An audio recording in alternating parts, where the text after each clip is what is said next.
Cœur de l'actualité, mesdames, messieurs, voici votre édition du journal sur la télévision communautaire. Commémoration du 22e anniversaire de la naissance au ciel de Monseigneur Emmanuel Catalico ce mardi 4 octobre 2022. 22 ans après, la Fondation Monseigneur Emmanuel Catalico Fomica cherche à s'investir pour la béatification et la canonisation de Monseigneur Emmanuel Catalico. Une attaque des rebelles ADF a de nouveau été signalée au village Béou Manyama en territoire de Béni ce lundi 3 octobre 2022. Au moins 16 personnes, parmi lesquelles des assaillants, ont été tuées et quelques autres blessés. Voilà tout pour les titres. Bienvenue dans l'intégralité de ce journal. La Fondation Monseigneur Emmanuel Catalico Fomica s'investit pour la béatification de Monseigneur Emmanuel Catalico, message de Mumbere Sibiri Luanga, président de la Fomica en diocèse de Butembo-Béni. Il l'a dit à l'occasion de la célébration du 22e anniversaire de la naissance au ciel de Monseigneur Emmanuel Catalico Assian, archevêque de Bukavu. Une messe à sa mémoire a été dite dans la cathédrale de Butembo ce mardi 4 octobre. Elle a été célébrée par l'abbé Ignace Matsungu, chancelier de l'évêque de Butembo-Béni. Y ont pris part les membres de la Fondation Monseigneur Catalico, les élèves du complexe scolaire Monseigneur Catalico, ainsi que certaines autorités de la ville de Butembo. Gérard Mourefou nous en parle dans ce reportage. Les participants à la célébration eucharistique étaient à grande partie des élèves et les écoliers du complexe scolaire Emmanuel Catalico, ainsi que le membre de la FOMECA. À ce 22e anniversaire de la naissance au ciel de Monseigneur Emmanuel Catalico, l'abbé Ignace Matsungu, chancelier de l'évêque, a fait savoir que Monseigneur Catalico était un homme dynamique pour la restauration de la paix et le développement du pays. Et c'est ce que nous célébrons aujourd'hui, cette mission de Monseigneur Emmanuel Catalico, la mission à Butembo comme évêque et comme archevêque de Bukavu. Il a été un évêque infatigable, un archevêque infatigable. Il a été un artisan de paix. Nous avons besoin de paix aujourd'hui. Nous prions pour qu'il y ait la paix. Lui déjà en son temps a lutté pour qu'il y ait la paix. Il a dit aux belligérants, il a dit à ceux qui font la guerre, vous ne devez pas tuer vos frères, vous ne devez pas envahir le pays qui n'est pas le vôtre. Il l'a dit avec courage et c'est la vérité. Il était en même temps un promoteur de développement. Il ne voulait pas que les gens vivent dans la pauvreté, non. Du côté de la Fondation Monseigneur Emmanuel Catalico, l'on souhaite voir les noms de Monseigneur Emmanuel Catalico à la liste des bienheureux et à suite de ça. Mumbere Sibiri Luanga, président de la FOMECA, invite tous les chrétiens à s'y investir pour que ces rêves soient une réalité. Nous devons avoir la foi à ces œuvres-là et à tout ce que Catalico nous a légué comme activité, comme œuvre. Nous devons les pérenniser et nous devons encore aller au-delà. Nous devons être des Catalico nous-mêmes. La population du Butembo, toute confession confondue, soit éprise de cette bonne volonté-là, de cette œuvre de foi qu'a commencé Monseigneur Emmanuel Catalico, et quitte à nous comme chrétiens ou non chrétiens, mais épris de cette volonté-là de pérenniser les œuvres, qu'on arrive à les pérenniser et ça sera la fierté de toute la région et même de toute la nation que nous avons eu parmi nous quelqu'un qui nous a donné un élan de développement intégral, l'homme et l'infrastructure en même temps. Vers la fête de la célébration eucharistique, l'abbé chancelier a appelé les enfants du complexe scolaire Monseigneur Catalico au courage à l'exemple de l'ancien archevêque de Bukavu. Notons que Monseigneur Emmanuel Catalico est le tout premier évêque noir du diocèse de Butembo-Béni. Il est mort à 2000 ans pendant qu'il exerçait son ministère à l'archevêché de Bukavu comme archevêque. En marge de la célébration du 22e anniversaire de la naissance au ciel de Monseigneur Emmanuel Catalico, Moto TV a rencontré quelques chrétiens de Butembo. Ceux-ci ont témoigné de la ville de Monseigneur Catalico Emmanuel de son vivant. Ils reconnaissent de lui un homme humble, abordable et courageux. Nous vous convions de le suivre dans ce propos recueilli par Georgine Tawite-Mouira et Luciana Moussivira. Monseigneur Catalico, nous avons vécu avec lui pendant longtemps. Au moins de ma jeunesse, moi j'ai prié beaucoup à l'église Kaoundou. Il était toujours présent et les chrétiens l'aimaient beaucoup. Ils étaient très nombreux à l'église quand ils venaient. Ils priaient beaucoup. Quand ils savaient que c'était lui qui devait dire la messe. Surtout la confession, le sacrement de réconciliation. Tout le monde voulait aller chez lui. Et puis après, quand on a fréquenté les mouvements d'action catholique, on était grand, il était vraiment prêt à participer à nos rencontres. Très simple, accueillant. Il s'adaptait à tous les niveaux, jeunes, vieux, enfants. Il était vraiment bon terme avec tout le monde.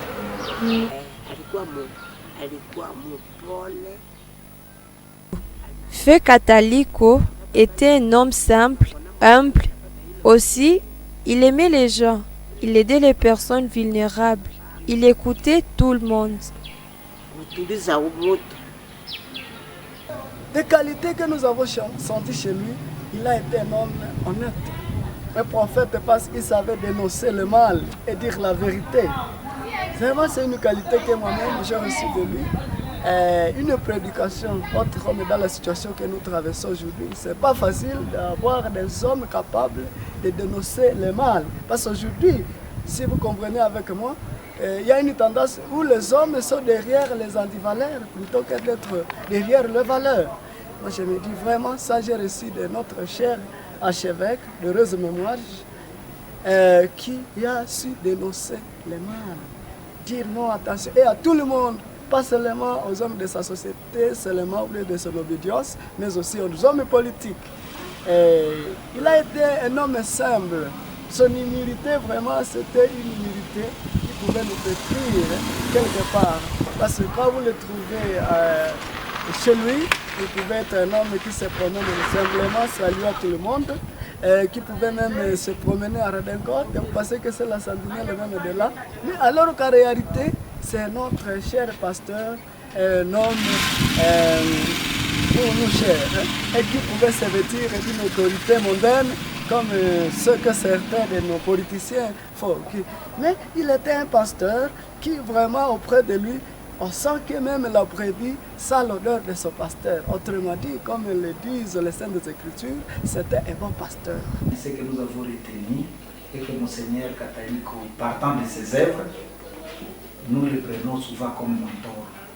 Et je souhaiterais que la nouvelle génération puisse prendre la personne comme leur mentor dans sa façon de voir les choses, dans sa façon dans sa vision, et il fallait accompagner toutes ces œuvres. Il a inculqué aux hommes ou à nous tous l'esprit humain et la valeur de la considération de l'homme dans toute sa dimension. Donc il n'avait pas de parti pris dans sa façon de voir les choses. Il prenait tout le monde dans leur dimension. Voilà. Moi, c'est ce que j'ai retenu par ça.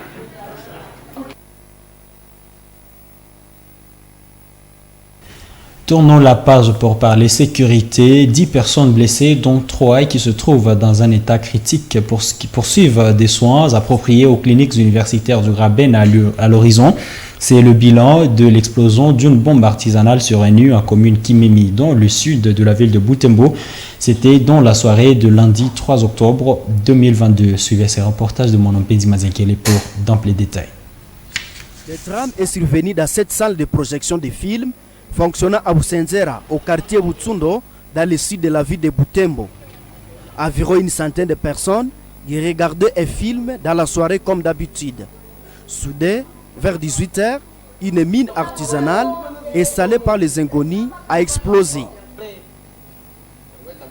Des témoignages recueillis sur les lieux du drame parlent d'une dizaine de personnes blessées, dont 3 grièvement blessées, aux côtés de ce dégât matériel. Kuma 18h tulikuwa tuko unapata mule sinema, ilikuwa sinema hii mafilme de guerre. Tunapata sinema bombe nani tunasikia éclatement. Ile éclatement vitu vina nani na moshi mara mwe natoka. Siku wazi kwanza tuseme ekra mtu tunakiangalia ekra kuna waka mabafle ziko na waka. Kiangalia watu washa lumia sana. Kanja sove kwanja wale jitu bakimbize hospitali. Ndio sasa tulikuwa nakia angalia masuivi kuangalia bie, ilikuwa tunakia kuta keni bombe, ndio nilikuwa na nani watu sasa tulikuwa kuta watu mamizumari ziko mamwili zao, mamizumari ziko ningia mamacho huku mamikono, nakiangalia tusi ya hizi ongeza kwa nani ekra hii ni bombe.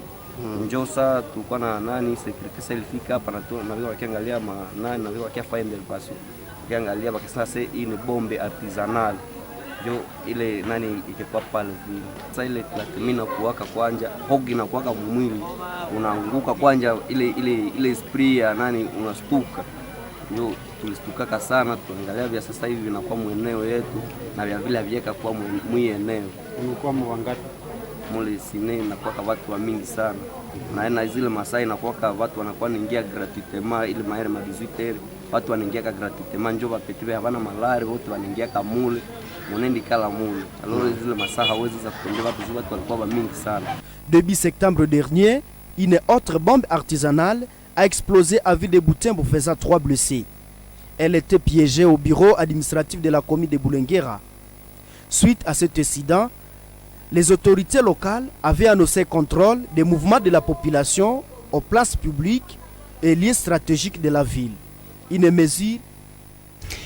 Une attaque des rebelles ADF a de nouveau été signalée au village Beou-Manyama en territoire de Béni le lundi 3 octobre 2022. Des affrontements entre les forces armées de la RDC et des assaillants qui ont attaqué ce village se sont poursuivis. Alors, dans cette entité, au moins 16 personnes, parmi lesquelles des assaillants, ont été tués et quelques autres blessés. Delphin Mopanda nous en parle depuis Béni. Des sources sur place indiquent que les assaillants ont commencé par attaquer la position des militaires FARDC basés dans la zone pour accéder au village Manyama-Béou. Au moins 3 militaires FARDC ont été tués, donc le commandant Plans qui tentait de riposter à l'attaque. Ils ont ensuite tué des civils. Au total, 10 corps ont été retrouvés le lundi matin et 2 autres grièvement blessés, indique Inous Katouo, président de la société civile locale qui parle des bilans provisoires car toute la zone n'a pas été fouillée faute d'une accessibilité. Les forces armées de la RDC parlent des affrontements avec les ADF entre les rivières Samboko et Kota-Okola dans la même zone. Le capitaine Anthony Maloucha indique que 3 assaillants ont été mis hors de combat et 2 armes AK-47 récupérées lors de ces affrontements. Plusieurs attaques attribuées aux ADF ont été déplorées le week-end dans les territoires de Béni, faisant une vingtaine de civils tués, des maisons et des véhicules incendiés. Consécutivement ces attaques, l'armée ougandaise et congolaise engagée dans les opérations sous-Jean visant la neutralisation des ADF s'est réunie à Béni la même semaine pour une harmonisation des vues et de planification de la 4e phase des opérations sur place. Des tirs d'artillerie visent des positions des ADF dans les massifs de Wenzori. Les forces des deux armées justifient les dernières attaques des ADF comme des représailles suite aux pertes et les réfugiés en front. Les commandants de ces opérations interdisent tout accès des civils aux installations des militaires engagés dans les opérations pour les réseaux de sécurité. Cette décision a été prise au lendemain de la mort d'une femme des militaires lors d'une attaque des ADF à Boulongo. Rose Touambeane invite les femmes de Butembo et ses environs à valoriser leurs activités génératrices de revenus pour assurer leur autonomisation. Exhortation faite ce mardi 4 octobre au cours d'une assemblée extraordinaire des membres de l'association des mamans vendeuses de souliers Amaves en sigle. Suivant des détails dans ce reportage de notre consoeur Zawadi Nadej. C'est dans ces marchés de souliers que Madame Rose Touambeane a échangé avec ces femmes, comptées à plusieurs centaines. Cette femme leader a apprécié le courage que manifestent les mamans vendeuses de souliers au milieu des difficultés auxquelles elles font face au quotidien. Elle a encouragé toute la communauté féminine à promouvoir l'autonomisation comme ces mamans de l'Amaves. Tunaofuatilia ni wamama wote, akina mama wote wanaozisha viato pamoja na marafiki wao wa kijamii. Ni kuzalisha upya na kukomalisha. Nous, femmes vendeuses de souliers, nous accompagnons d'autres femmes dans la lutte pour la promotion des leadership féminin, afin que des femmes, au même titre que les hommes, soient capables de se prendre à charge. Na zaidi sana tuweze kuwa watu ambao wanajitegemea, na kujitegemea hiyo tuweze kufikia hata kupata pesa yetu binafsi, na kwa hiyo ipite kwa matendo ya kike ya akina mama. Les femmes, membres de l'association des mamans vendeuses de souliers, Amaves, ont salué la présence de Rose Doumbéane à leur assemblée et surtout son intervention réconfortante et édifiante. Célébration de la Journée nationale des aveugles et malvoyants ce mardi 4 octobre. En marge de cette journée, la population est invitée à se faire examiner régulièrement pour se préserver des maux d'yeux. Appel de Kakule Moutahi, agent à l'ophtalmologie au centre de santé Boutete. Ce personnel soignant indique que 3 personnes victimes de la malvoyance sont traitées chaque jour dans cette structure sanitaire. Il conseille ainsi à la population la bonne alimentation et invite celle-ci à se méfier des produits cosmétiques en hydroquinone dont l'usage excessif peut conduire à la malvoyance. Reportage Machan Mayanza et Eugénie Moussivirwa. Contacté à ce sujet, Kakule Moutahi, ophtalmologue traitant au sein du centre de santé Boutete, indique que plusieurs facteurs sont à la base de la malformation d'yeux. Il évoque en titre d'exemple la cataracte congénitale, l'usage excessif de produits cosmétiques, des accidents et tant d'autres facteurs. La première chose, les soins primaires, notre charge c'est d'abord informer et lutter contre la cécité. Si possible, éviter que la population demeure dans l'ignorance de cette maladie. Et ce qui est important serait de dépister la cause avant que la maladie soit, disons, au niveau qui empêcherait le malade d'être valide. Donc, la prévention serait mieux. Mais dire que nous soignons les aveugles, nous participons dans le soin des aveugles, et ce qui fait qu'il y a des soins qu'on appelle les soins médicaux. Une autre cause grave de la perte de vision, nous allons partir à la maternité où on trouve parfois ce qu'on appelle la souffrance fœtale. Si on doit se souvenir de la souffrance fœtale, sachant que la femme pénètre avec cette souffrance, quoi parce que ou bien la maman est venue en retard, ou bien le chirurgien a fait son activité en retard. Et c'est la femme qui souffre quand il sort de la matrice, ou bien elle est coincée au niveau du bassin de la maman, et le cerveau étant coincé. Si la partie de la vision, la partie qu'on appelle la vision centrale, au niveau du cerveau, donc la partie qui s'occupe de la commande des nerfs au niveau du système visuel, et c'est là qu'on peut trouver un bébé qui naît, mais qui ne va pas voir, parce qu'il a fait une souffrance fœtale. Kakule Moutahi fait savoir que toute personne reste exposée à cette maladie. C'est pourquoi il invite les habitants à bien assurer la protection de leurs yeux. Il envisage plusieurs pistes de prévention contre cette maladie. Nous encourageons toute personne qui fait la cuisine à la maison comme partout et insistons beaucoup sur le principe de 3 sortes d'aliments. Ce que nous encourageons aujourd'hui, même à partir du bas scolaire. Les 3 sortes d'aliments, c'est une leçon de l'école primaire qu'on doit accompagner jusque dans la vieillesse. Nous avons parlé des aliments naturels. Nous devons insister sur les aliments de couleur, et spécialement la couleur rouge, comme dans les carottes, la couleur jaune, comme dans certains fruits, comme papaye, orange, mangue et framboise, la couleur verte qu'on trouve un peu partout.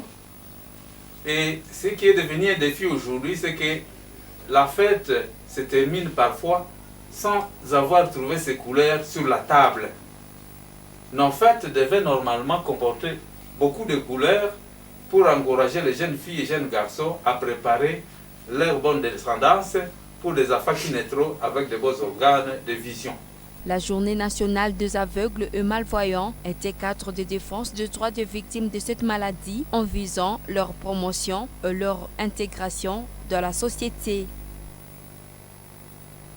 Bouclons cette édition par cette information. Le président de la République démocratique du Congo, Félix Tshisekedi, a nommé le lundi 3 octobre le lieutenant-général Christian Chiwewe Songesha comme nouveau chef d'état-major général des forces armées de la RDC. L'ordonnance présidentielle a été rendue publique tard dans la soirée de lundi 3 octobre 2022. Le lieutenant-général Christian Chiwewe remplace ainsi le général Célestin Mbala Moussensé. À en croire nos sources, le président de la République et parmi les le nouveau chef d'état-major est parmi les premiers officiers rangés qui ont été formés au Soudan après le départ de Mobutu. Il est nommé chef d'état-major alors qu'il assumait la charge de commandant des opérations et renseignements de la garde républicaine.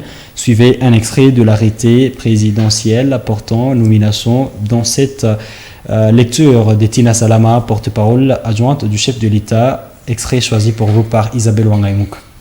Vu la Constitution telle que modifiée par la loi numéro 11/002 du 20 janvier 2011 portant révision de certains articles de la Constitution de la République démocratique du Congo du 18 février 2006, spécialement ces articles 69, 79, 81, 83, alinéa 1er, 189 et 191, vu l'ordonnance numéro 22/003 du 7 janvier fixant les attributions des ministères, spécialement son article 1er, point B14, vu l'ordonnance numéro 21006 du 14 février 2021 portant nomination d'un Premier ministre, vu l'ordonnance numéro 21012 du 12 avril 2021 portant nomination des vice-premiers ministres, des ministres d'État, des ministres délégués et des vice-ministres, revu l'ordonnance numéro 19/057 du 12 mai 2019